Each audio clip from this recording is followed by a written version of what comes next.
اللهم صل على سيدنا مولانا محمد وبارك وسلم.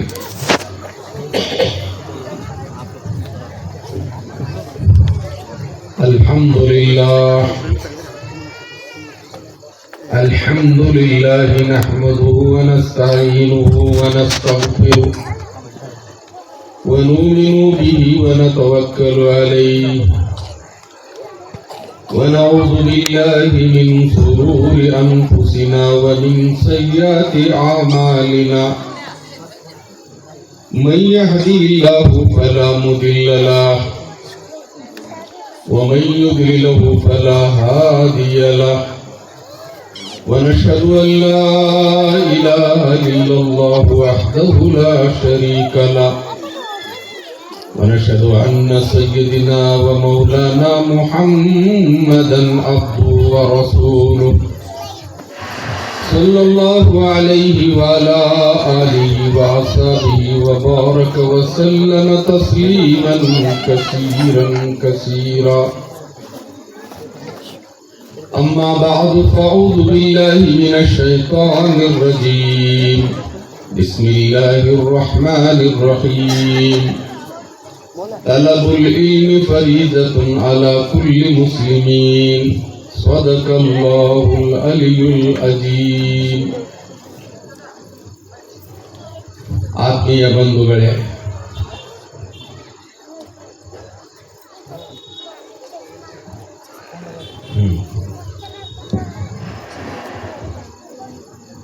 ಮೊದಲಿಗೆ ಹೃದಯ ತುಂಬಿ ಅಲ್ಲಾಹನನ್ನ ಸ್ಮರಿಸೋನು.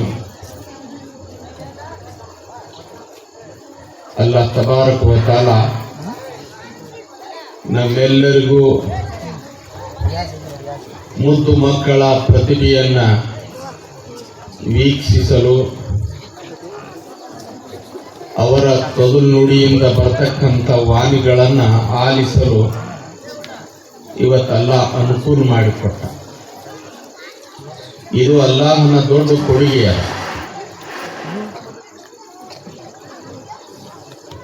ಇವತ್ತಿನ ಮಕ್ಕಳು ಮುಂದಿನ ಮುಂದಾಳು. ಈ ಮಕ್ಕಳು ನಮಗ ಆಸ್ತಿಯಾಗಬೇಕು. ನಮ್ಮ ಬದುಕಂತೂ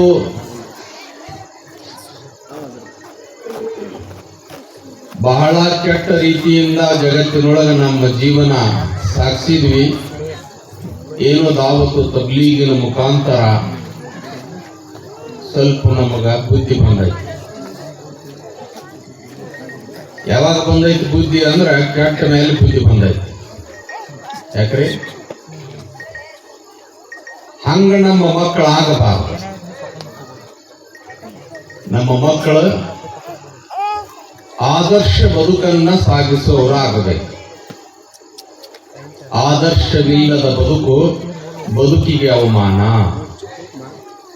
ಸಾಧನೆ ಇಲ್ಲದ ಸಾವು ಸಾವಿಗೆ ಅವಮಾನ. ನಮ್ಮ ಮಕ್ಕಳ ಬದುಕು ಆದರ್ಶ ಆಗಬೇಕು. ಒಂದು ಸಾಧನೆ ಅನ್ನುವಂಥದ್ದನ್ನ ಮಾಡಿಸ್ಬೇಕು. ಈ ಉದ್ದೇಶದಿಂದ ಅಲ್ಹಮ್ದುಲಿಲ್ಲಾ ಇವತ್ತಿನ ಈ ಕಾರ್ಯಕ್ರಮವನ್ನ ಹಮ್ಮಿಕೊಂಡಾರ. ಬಹಳ ಕಡಿಮೆ ವೇಳೆಯೊಳಗ ಮಕ್ಕಳನ್ನು ತಯಾರು ಮಾಡ್ಯಾರ ಮೌಲಾನ. ಕೇವಲ ನಾ ಕೇಳಿದೆ 8-10 ದಿವಸದೊಳಗೆ ಮಕ್ಕಳನ್ನ ತಯಾರು ಮಾಡ್ಯಾರ. ಮಕ್ಕಳಿಗೆ ಸ್ಟೇಜ್ ಮೇಲೆ ಬಂದು ನಿಲ್ಲುವುದಂದ್ರೆ ಮೊದಲ ಭಯ ಏನ್ರಿ. ಅಂಥದ್ರೊಳಗೆ ಬಂದು ತಮ್ಮ ತೊದಲು ನುಡಿ ಅನ್ನುವಂಥದ್ದನ್ನ ನುಡಿದ್ರು. ಇವತ್ತು ಅವ್ರಿಗೊಂದು ಧೈರ್ಯ, ಹಿಮ್ಮತ್ ಅನ್ನುವಂಥದ್ದು ಪ್ರೋತ್ಸಾಹ ಕೊಡಬೇಕಾಗಿತ್ತು. ಏನ್ ನಿಜವಾಗಿಯೂ ಏನೈತಿ, ತಂದೆ ತಾಯಿ ಆದಂಥವರು ಮಕ್ಕಳನ್ನ ಕುರಿತು ಬಹಳ ಕಾಳಜಿ ಮಾಡತಕ್ಕಂಥದ್ದೈತಿ. ಮಕ್ಕಳಿಗೆ ನಾವು ಬಹಳ ಕಾಳಜಿ ಮಾಡಬೇಕು. ಆ ದೃಷ್ಟಿಯಿಂದ ಇವತ್ತಿನ ಈ ಕಾರ್ಯಕ್ರಮದ ಉದ್ದೇಶ ಕಮಿಟಿಯವರು ಆಯೋಜನೆ ಮಾಡಿದ್ದು ಯಾವುದಕ್ಕೋಸ್ಕರ ಅಂದ್ರ, ತಂದೆ ತಾಯಿ ಆದಂಥವರು ಮಕ್ಕಳಿಗೆ ಕೊಡಲೇಬೇಕಾದ ಸಂಪತ್ತು ಯಾವುದು? ತಂದೆ ತಾಯಿ ಆದವರು ಮಕ್ಕಳಿಗೆ ಏನ್ ಕೊಡಬೇಕು? ಇದನ್ನ ತಿಳುವಳಿಕೆ ಹೇಳೋಸೋಕ್ಕೋಸ್ಕರವಾಗಿ, ಮಾತನ್ನ ತಿಳಿಸೋಕ್ಕೋಸ್ಕರವಾಗಿ ಇವತ್ತಿನ ಈ ಕಾರ್ಯಕ್ರಮ ಕಳಕಾಪುರ್ ಮುಸ್ಲಿಂ ಕಮಿಟಿಯವರು ಏರ್ಪಾಡು ಮಾಡಿಕೊಂಡಿತ್ತು. ಪುಣ್ಯಾತ್ಮರೇ,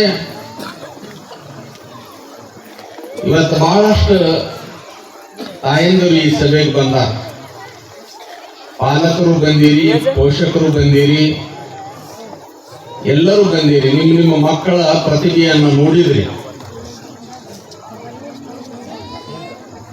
ಆದ್ರೆ ನಾವು ಮಕ್ಕಳಿಗೆ ಏನು ಮಾಡಬೇಕಾಗಿತ್ತು? ನಾವು ಮಕ್ಕಳಿಗೆ ಆಸ್ತಿ ಏನು ಮಾಡಬೇಕು? ಪ್ರತಿಯೊಬ್ಬ ತಂದೆ ತಾಯಿ, ಪಾಲಕರಾಗಿರ್ಬೋದು, ಪೋಷಕರಾಗ್ಬೋದು, ಮಕ್ಕಳಿಗಾಗಿ ಆಸ್ತಿ ಅನ್ನುವಂಥದ್ದನ್ನ ಮಾಡ್ತಾರೆ.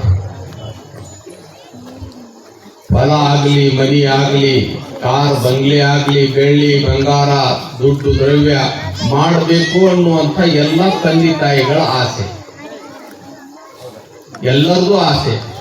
ಏನಾರ ಮಾಡಬೇಕು. ಇದು ಭೌತಿಕ ಸಂಪತ್ತು. ಈ ಭೌತಿಕ ಸಂಪತ್ತನ್ನ ಕೊಡ್ರಿ ಅಥವಾ ಬಿಡ್ರಿ. ಆದ್ರ ಒಬ್ಬ ಜ್ಞಾನಿ ಹೇಳ್ತಾ ಇದ್ದಾನ, 4 ಪ್ರಕಾರದ ಸಂಪತ್ತನ್ನ ತಂದೆ ತಾಯಿ ಆದಂಥವರು ಕೊಡಲೇಬೇಕು. ಅದು ಎಲ್ಲರಿಗೂ ಕೊಡಾಕ್ ಸಾಧ್ಯ ಐತಿ.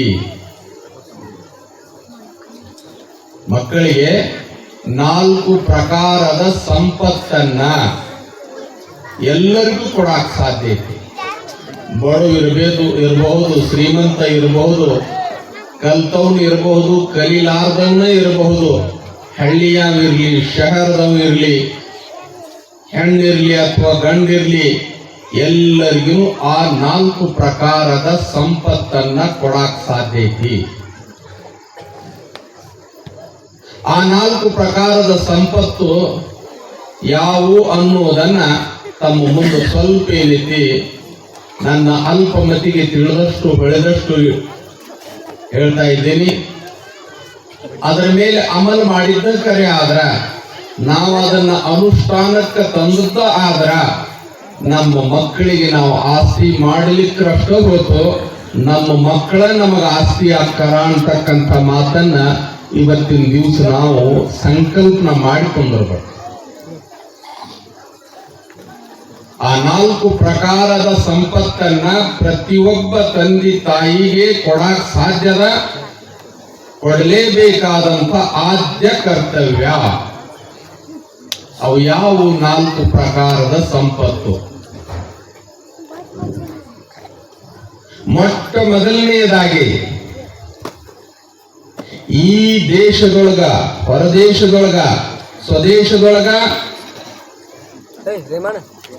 ವಿದೇಶದೊಳಗ ಕೆಲಸಕ್ಕೆ ಬರುವಂತ ಸಂಪತ್ತು ಅದು ಯಾವುದರ ಇದ್ರ ಅದು ವಿದ್ಯಾ ಸಂಪತ್ತು ಅಂತ ಆ ಮಹಾತ್ಮ ಹೇಳ್ತಾ ಇದ್ದಾನ. ತಂದೆ ತಾಯಿ ಕೊಡಲೇಬೇಕಾದಂತ 4 ಪ್ರಕಾರದ ಸಂಪತ್ತಿನೊಳಗ ಒಂದು ಸಂಪತ್ತು ಯಾವುದು ಅಂದ್ರ ವಿದ್ಯಾ ಸಂಪತ್ತು.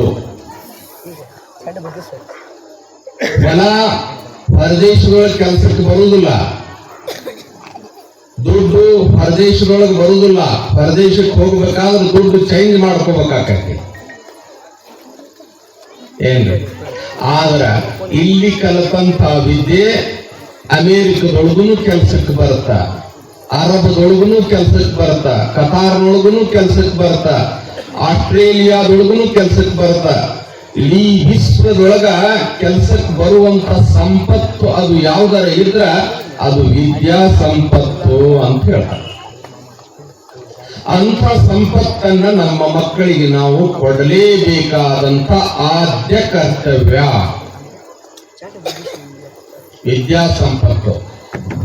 ಇದನ್ನು ಇಕ್ಕಟ್ಟ ವಿವರಣೆ ಕೊಟ್ಟು ಹೇಳುವಂತ ಈ 4 ಪ್ರಕಾರದ ಸಂಪತ್ತನ್ನ ಒಂದೊಂದಾಗಿ ನಿಮ್ಮ ಮುಂದೆ ಎರಿಸಿ ಇಡಾಕ ಪ್ರಯತ್ನ ಮಾಡ್ತೀನಿ.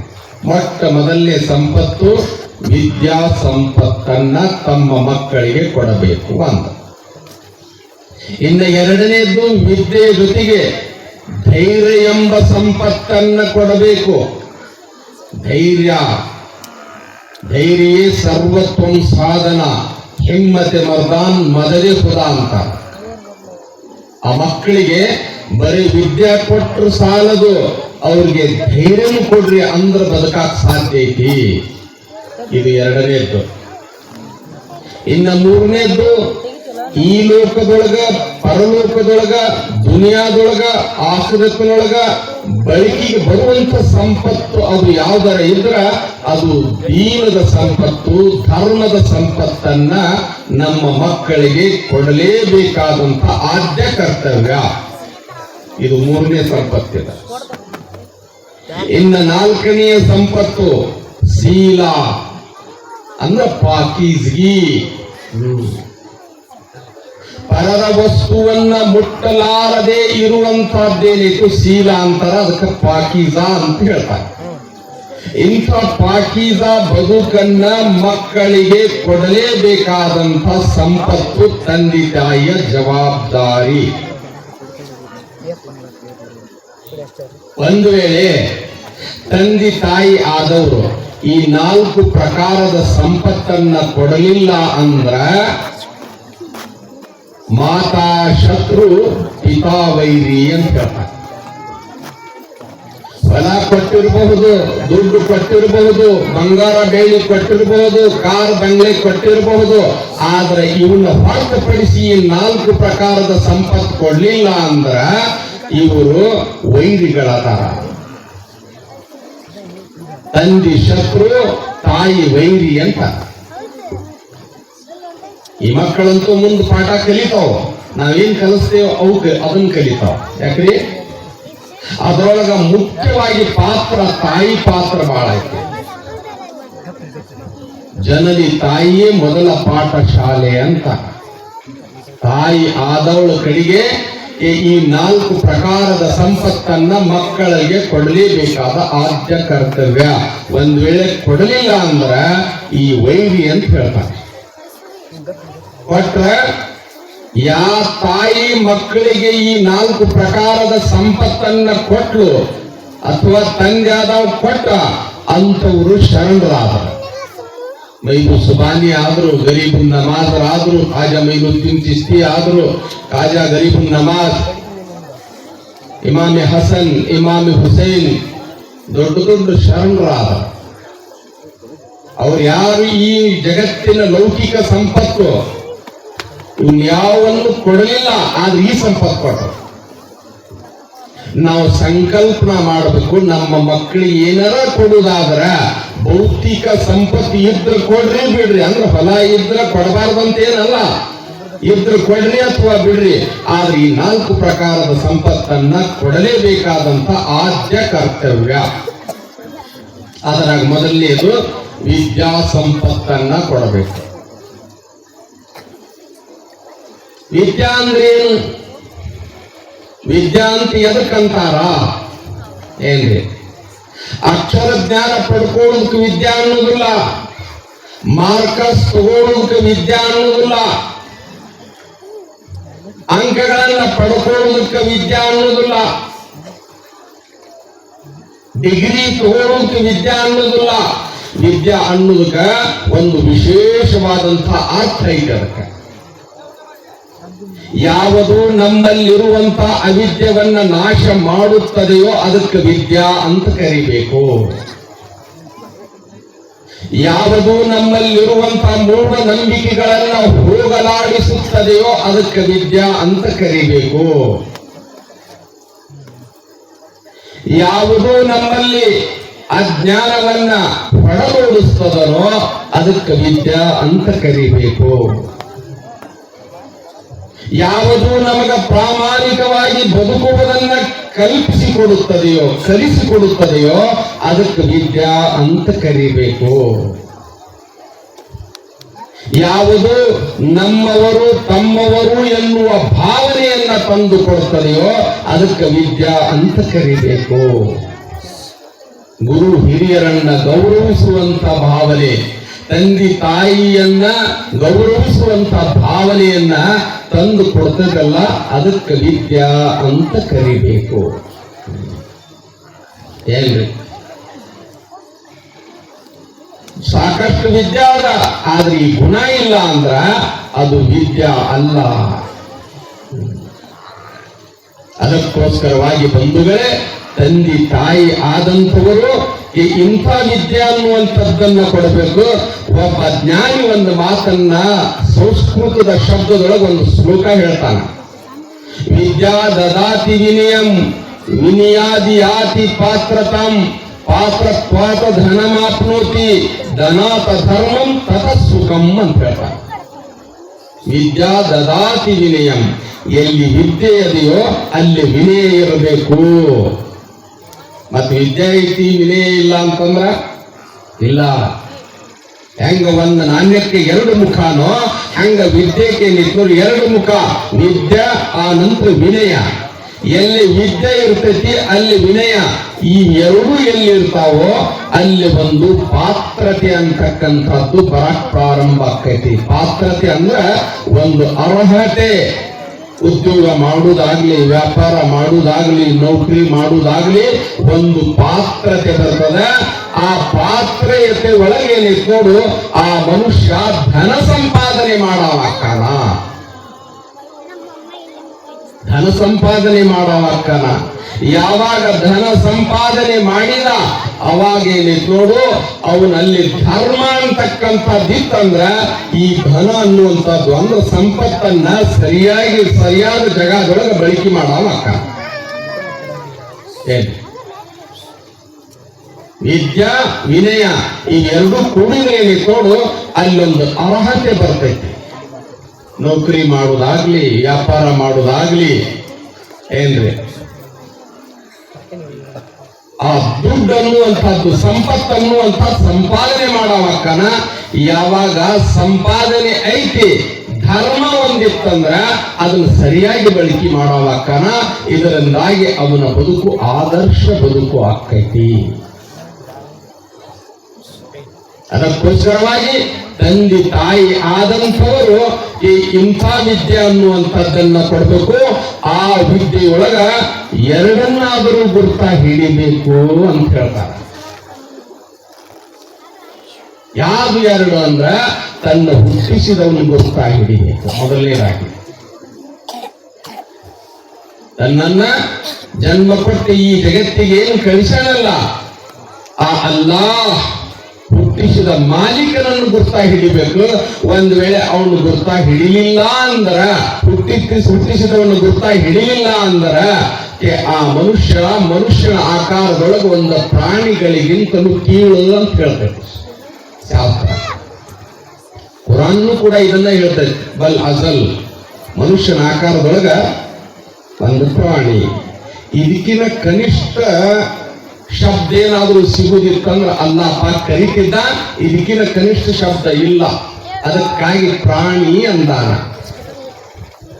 ಮನುಷ್ಯನ ಆಕಾರ ಐತಿ, ಆದ್ರೆ ಪ್ರಾಣಿಗಳಿಗಿಂತಲೂ ಕೀಳಾದ ಅಕ್ಕನ. ಇದಕ್ಕೋಸ್ಕರವಾಗಿ ಆ ಹುಟ್ಟಿಸಿದವನ ಗುರುತಕ್ಕಾಗಿ ನೀನೇನ್ ಮಾಡ್ಬೇಕು, ಅವನ್ನ ಗುರ್ತ ಹಿಡಿಯುವಂತ ವಿದ್ಯಾ ಕಲಿಸು. ಏನ್ರಿ, ನನಗಂತೂ ಕೆಟ್ಟ ಮೇಲೆ ಬುದ್ಧಿ ಬಂತು. ನಮ್ಮ ಮಕ್ಕಳಿಗೂ ಹಂಗ ಆಗಬೇಕು. ಯಾಕ್ರಿ, ನಮ್ಮ ಮಕ್ಕಳಿಗೂ ಹಂಗ ಆಗ್ಬೇಕು ಬೇಡ. ನಮಗೆ ಕೆಟ್ಟ ಮೇಲೆ ಬುದ್ಧಿ ಬಂದೈತಿ, ನನ್ನ ಮಕ್ಕಳು ಹಂಗಾಗಬಾರದು. ಅದಕ್ಕಾಗಿ ಒಬ್ಬ ಜ್ಞಾನಿ ಒಂದು ವಚನ ಹೇಳ್ತಾನ. ವಿದ್ಯೆ ಕೊಡದ ತಂದಿ, ಬುದ್ಧಿ ಹೇಳದ ಗುರು, ಬಿದ್ದಿರುಳು ಬಂದು ನೋಡದ ತಾಯಿ, ಶುದ್ಧ ವೈರಿ ಕಾಣಿರು ಸರ್ವಜ್ಞ ಅಂತ. ತಂದೆ ಆದಾಮ ವಿದ್ಯೆ ಕೊಡಿಸ್ಬೇಕಂತ, ಗುರು ಆದಾಮ ಬುದ್ಧಿ ಹೇಳಬೇಕು. ಮಗು ಬಿತ್ತಂದ್ರ ತಾಯಿ ಅನ್ನುವಂತಾಕಿ ಎಬ್ಬಿಸಬೇಕು. ವಿದ್ಯೆ ಕೊಡದ ತಂದೆ ಮಕ್ಕಳ ವೈರಿ.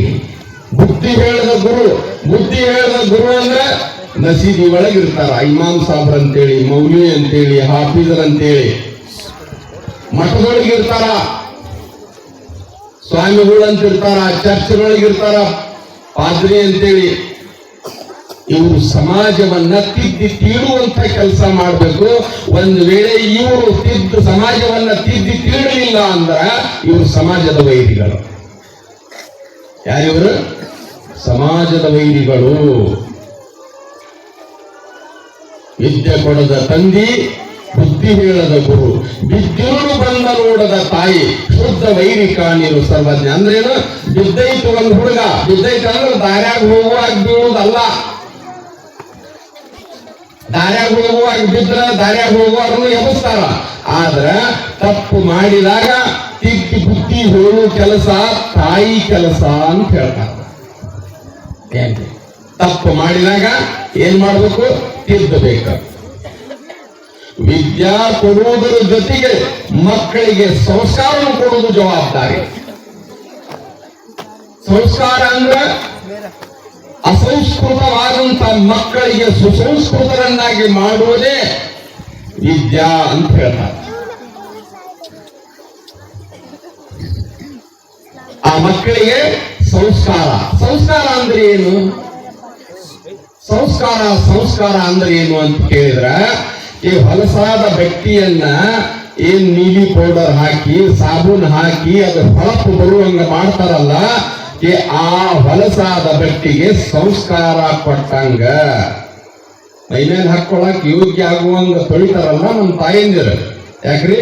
ಅದನ್ನು ಇಸ್ತ್ರಿ ಮಾಡಿ ಬಟ್ಟೆ ಎನ್ನುವಂಥದ್ದನ್ನು ಸ್ವಚ್ಛಗೊಳಿಸ್ತಾರಲ್ಲ, ಆ ಹೊಲಸಾದ ಬಟ್ಟೆಗೆ ಸಂಸ್ಕಾರ ಕೊಟ್ಟಂಗ.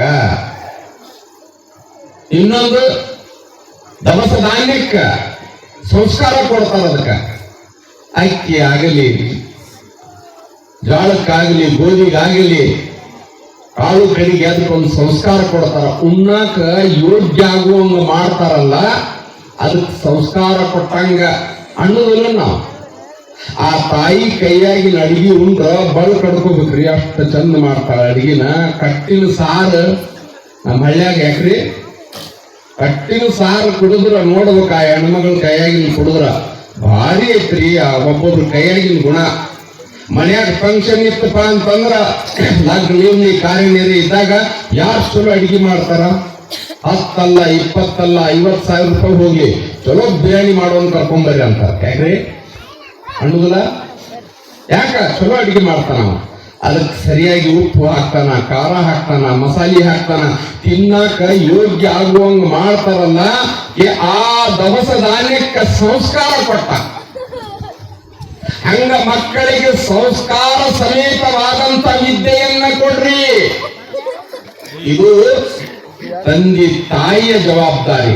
ಇದರಾಗ ಹೆಚ್ಚಿನ ಪಾತ್ರ ತಾಯಿದೈತಿ. ಅದಕ್ಕೆ ಜನನಿ ತಾಯಿಯೇ ಮೊದಲ ಪಾಠಶಾಲೆ. ಇವತ್ತಿ ಮತ್ತೊಂದು ಹೆಸರಿನ ಮೇಲೆ ಏನಿತ್ತು, ನಿಮ್ಮನ್ನ ಯಾಕೆ ಕರೆಸ್ಯಾರ ಅಂದ್ರ ಮಕ್ಕಳನ್ನ ಜವಾಬ್ದಾರಿನಾಗ ಬೆಳೆಸಿದ್ರ ನೀವೇನಿತ್ತು ಮಕ್ಕಳನ್ನೇ ಆಸ್ತಿ ಮಾಡಿದಂಗ. ಒಂದು ವೇಳೆ ಅವ್ರನ್ನೇನೆ ನೋಡ್ ಕೈ ಬಿಟ್ರಿಪ್ಪ ಅಂತಂದ್ರ, ನಮ್ಮ ಹಳ್ಳಿ ಭಾಷಾದಾಗ ಒಂದು ಕೆಟ್ಟ ಇದ್ರ ಮಾತು ಅನ್ನೋದಿಲ್ಲ. ನಾಯಿ ಹಡಿತಿ, ನಾ ಮುಂದೆ ಮಾತಾಡಕ್ ಹೋಗುದಿಲ್ಲ. ಹಂಗ ಮಾಡಕ್ ಹೋಗ್ಬೇಡ್ರಿ. ಒಂದ್ ವೇಳೆ ಮಕ್ಕಳನ್ನ ಮಗು ಬಿದ್ದಾಗ ಬಂದು ಎಬಸಲಿಲ್ಲ ಅಂದ್ರ, ಮಗು ತಪ್ಪು ಮಾಡಿದಾಗ ಆ ಮಗುವಿಗೆ ತಿದ್ದಿ ಬುದ್ಧಿ ಹೇಳಿಲ್ಲ ಅಂದ್ರ, ಅದು ತಾಯಿಯಲ್ಲ, ಆಕಿ ವೈರಿ. ಮಾತಾ ಶತ್ರು ಪಿತಾ ವೈರಿ. ಏನು ಶತ್ರು ಇದ್ದಂಗ ಏನ್ರಿ? ಅದಕ್ಕೋಸ್ಕರವಾಗಿ ಬಂಧುಗಳೇ, ಈ ತಾಯಿ ಅನ್ನುವಂತಾಕಿ ಮಕ್ಕಳಿಗೆ ಒಳ್ಳೆ ಸಂಸ್ಕಾರಗಳನ್ನ ಕೊಡಬೇಕು. ಒಳ್ಳೆ ಸಂಸ್ಕಾರ. ತಾಯಿಯೇ ಜನನೇ ಮೊದಲ ಪಾಠಶಾಲೆ. ಮಕ್ಕಳು ಒಲಿಯುವ ಅಕ್ಕರ, ಮಕ್ಕಳು ಗುಂಡಾಗಳು ಅಕ್ಕರ. ಒಂದು ವೇಳೆ ನಿಮ್ಮ ಮಕ್ಕಳಿಗೆ ನೀವು ಸಂಸ್ಕಾರ ಕೊಡಲಿಲ್ಲ ಅಂದ್ರ, ನಿಮ್ಮ ಮಕ್ಕಳು ಅನಾಚಾರಿ ಆಗಬಹುದು, ದುರಾಚಾರಿ ಆಗಬಹುದು, ಭಯೋತ್ಪಾದಕ ಆಗಬಹುದು, ಕೊಲೆಗಡಕ ಆಗಬಹುದು, ಪಟಿಂಗನಾಗಬಹುದು, ದರೋಡಿಕೋರನೂ ಆಗಬಹುದು, ದೇಶದ್ರೋಹಿನೂ ಆಗಬಹುದು. ಆದ್ರೆ ಆ ಮಗುವಿಗೆ ಸಂಸ್ಕಾರ ಕೊಡ್ಲಿಲ್ಲ, ಇಷ್ಟೆಲ್ಲ ಆಗಬಹುದು. ಅದೇನು ಕೆಟ್ಟ ಕೆಲಸ ಮಾಡ್ತಾನಲ್ಲ ಅದರೊಳಗ ಪಾಲು ನಿಮಗೂ ಐತಿ ಎನ್ನುವುದನ್ನ ಮರಿಬಾರ್ದು. ಇವತ್ತಿನ ದಿವಸ ಎಲ್ಲ ತಾಯಂದಿರನ್ನು ಪಾಲಕರನ್ನ ಪೋಷಕರನ್ನ ಕರೆಸಿ ಕಮಿಟಿಯವರು ಈ ಮಾತು ತಿಳಿಸಾಕ ನಿಮ್ಮನ್ನು ಕರೆಸಾರ. ಬರೀ ಕೇಳಿ ಹೋಗಾಕಲ್ಲ, ಹೇಳಾಕೂ ಅಲ್ಲ, ಇದನ್ನ ಮೇಲೆ ಬದುಕಬೇಕಾಗಿತ್ತು. ಏನ್ ಬದುಕಬೇಕಾಗಿತ್ತು. ಒಂದ್ ವೇಳೆ ಸಂಸ್ಕಾರ ಕೊಡ್ಲಿಲ್ಲ ಅಂದ್ರ ಮಕ್ಕಳಿಗೆ ಏನಾಗ್ತೈತೆ ಅನ್ನೋದ್ರ ಬಗ್ಗೆ ಒಂದು ಘಟನಾ ನಿಮ್ಮ ಮುಂದೆ ನಾ ಹೇಳ್ತೀನಿ. ಒಂದು ಊರೊಳಗ ಮಹಾನ್ ಪಾಪಿ ಇದ್ದ, ನೂರಾರು ಮನೆಗಳನ್ನ ದರೋಡೆ ಮಾಡಿದ್ದ, ನೂರಾರು ಕೊಲೆ ಮಾಡಿದ್ದ. 20 ವರ್ಷದ ಮಠ ಪೊಲೀಸರಿಗೆ ಚಳ್ಳೆ ಹಣ್ಣು ತಿನ್ನಿಸಿದ್ದ, ಒಟ್ಟ ಕೈ ಸಿಕ್ಕಿದ್ದಿಲ್ಲ. ನೂರಾರು ಕೊಲೆ, ಸಾವಿರಾರು ದರೋಡೆ ಮಾಡಿದವ, ಕೈ ಸಿಕ್ಕಿದ್ದಿಲ್ಲವ. ಒಂದು ದಿವಸ ಸಿಕ್ಕ. ಪೊಲೀಸರು ತಗೊಂಡು ಹೋಗಿ ಜಡ್ಜ್ ಮುಂದೆ ನಿಲ್ಲಿಸಿದ್ರು. ಜಡ್ಜ್ ಎಲ್ಲಾ ಸಾಕ್ಷಿ ಆಧಾರಗಳ ಮೇಲೆ ಅವಂಗ 8 ದಿವಸ ಆದ ನಂತರ ಗಲ್ ಕೊಡ್ರಿ, ಗಲ್ ಪಾಶೆ ಎಲ್ಲಿಗೆ ಏರಿಸ್ರಿ. ಅವಂಗ ಜೈಲಿಗೆ ಹೋದ್ರು. ಜೈಲಿಗೆ ಹೋದ ನಂತರ ದಿನಾಲು ಆ ಜೈಲರ್ ಬಂದು ಬುತ್ತಿ ಕೊಡುವಾಗ, ಊಟ ಕೊಡುವಾಗ, ಅಪ್ಪ ನಿನ್ನ ಕೊನೆ ಆಸೆ ಏನಾರ ಇತ್ತು ಹೇಳು, ನಾವು ಈಡೇರಿಸ್ತೇವೆ. ಅವ ಅಂತಿದ್ದ, ಪಾಪಿ ಏ ಸಾಹೇಬ್ರ, ನನ್ನ ಆಸೆ ಏನಿಲ್ರಿ, ನನಗೇನು ಕೇಳಕ್ ಹೋಗ್ಬೇಡ್ರಿ, ನನಗೇನು ಕೇಳಕ್ ಹೋಗ್ಬೇಡ್ರಿ, ಮುಗಿದೋಗಿರ್ತಿ. ಏನ್ ಜಡ್ಜ್ ಸಾಹೇಬ್ರ ಅವತ್ತ ನನಗ ಗಲ್ ಅಂತ ಹೇಳ್ಯಾರಲ್ಲ, ಅವತ್ತ ನಾ ಸತ್ತು ಹೋಗೇನಿ, ಒಂದಿಷ್ಟು ಉಸುರು ಬಾಕಿ ಅದ, ಅಷ್ಟ ನಂದೇನು ಆಸೆ ಇಲ್ರಿಪ್ಪ ಅಂತಾನ. ಅವ ದಿನ ಬರೋ ಜಡ್ಜ್, ನೋಡ್ಪ ಕೊನೆ ಆಸೆ ಏನಾರ ಇದ್ರೆ ಹೇಳು, ಅದನ್ನ ನಾವು ಪೂರ್ಣ ಮಾಡ್ತೀವಿ. ಇಲ್ರಿ ಸಾಹೇಬ್ರ, ನನ್ನೇನು ಕೇಳಕ್ ಹೋಗ್ಬೇಡ್ರಿ, ನನ್ನ ಆಸೆ ಏನಿಲ್ಲ. ಅಳಾವ ಅಳಾವ ಅವ ಜೈಲರ್ ಅನ್ನವ, ಇಲ್ಪ ನೀ ಕೇಳಿದ್ದನ್ನ ನಾವು ಕೊಡ್ಬೇಕಾಕತಿ, ಅದನ್ನ ಬರೆದು ಇಡಬೇಕಾಕತಿ. ಮ್ಯಾಗಿನವ್ರು ಬಂದು ನಮ್ಮನ್ನು ಕೇಳ್ತಾರ, ಅದಕ್ಕೆ ನಾವು ಉತ್ತರ ಹೇಳ್ಬೇಕು. ಕೇಳಿ ನೀನು ಏನಾರ ಇದ್ರ. ನಂದೇನು ಇಲ್ರಿ ಸಾಹೇಬ್ರ, ನಮ್ಮ ಆಸೆ ಏನಿಲ್ಲ. ನಾಳೆ 8 ಗಂಟೆಗೆ ಬೆಳಿಗ್ಗೆ ಗಲ್ ಆಗುವುದಿತ್ತು, ಇವತ್ತು ರಂಗ ಕೇಳಿದ ಮತ್ತ ಜೈಲರ್ ಏನಾರ ಆಸೆ ಐತನ್ಪ ಅಂತೇಳಿ. ಸಾಹೇಬ್ರ, ದಿನ ನೀವು ಕೇಳ್ತಿದ್ರಿ, ನಿನ್ನ ಆಸೆ ಏನಾರ ಐತ್ರಿ ಹೇಳು ಹೇಳು ಅಂತೇಳಿ. ಆದ್ರೆ ನಂದೇನು ಇಲ್ಲ ಅಂತಿದ್ನ. ಆದ್ರೆ ನನಗೆ ಒಂದು ನೆನಪು ಬರಾಕತ್ತೈತ್ರಿ ಸಾಹೇಬ್ರ. ಏನ್ ನೆನಪು ಬರಾಕತ್ತೈತಿ ಹೇಳು ಮಾರಾಯ, ಬರ್ಕೋರಿ. ಏನಿಲ್ರಿ, ನನಗ ನನ್ನ ತಾಯಿ ನೆನಪು ಬರಾಕತ್ತಾಳ. ಮುಜೆ ಮೇರಿ ಮಾಯಾದಾರ, ನನ್ನ ತಾಯಿ ನೆನಪು ಬರಾಕತ್ತಾಳ್ರಿ. ಯಪ್ಪ, ಎಲ್ಲಾರು ಹೆಂಡ್ರ ಮಕ್ಳು ನೆನಪು ಬರ್ತೈತೆ ಅಂದವ್ರು ಭಾಳ ಮಂದಿ ಇದ್ರು ನಮ್ಮ ಕಡೆಗೆ. ನೀನ ನೋಡು ತಾಯಿ ಕೇಳಿದಾವ ಅಂತಂದವ. ಯಾರು? ಜೈಲರ. ಭಾಳ ಚಲೋ ಆತ್ ಮಾರಾಯ. ಒಂದು ಜೀಪ್ ಬಿಟ್ಟ, ಪೊಲೀಸರನ್ನ ಕಳಿಸಿದ್ನ, ಹೋಗ್ರಿ ಆ ತಾಯಿನ ಕರ್ಕೊಂಬರ್ರಿ. ಹೋಗ್ತು ಜೀಪ್.